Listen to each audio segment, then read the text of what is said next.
दोस्तों आप देख रहे हैं टीके नाम भोजपुरी जी सुबह और आप लोग का एक बार फिर से टीके नाम भोजपुरी की सुबह में स्वागत है। दोस्तों कल खेसारी लाल का एक नया गाना आ रहा है फिल्म गॉडफादर का। बहुत ही खूबसूरत मेलोडियन सॉन्ग है। ऐसे गाने अक्सर हिट हो जाते हैं और यह जो भी फिल्म के गाने हैं एल्बम सॉन्ग जैसा उम्मीद आप लोग नहीं रखिएगा।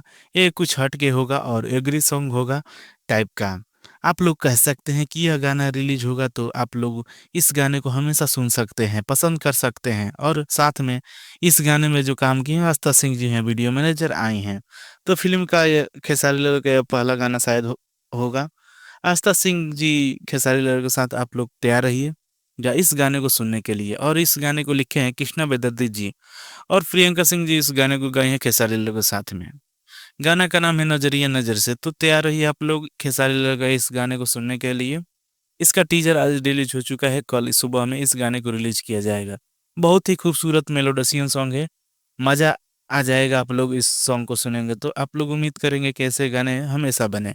बाकी दोस्तों आप इसके बारे में क्या कहना चाहते हैं नीचे कमेंट बॉक्स में जरूर बताइए। मैं मिलूंगा आप लोगों से अगले वीडियो में, तब तक के लिए जय हिंद जय भोजपुरी।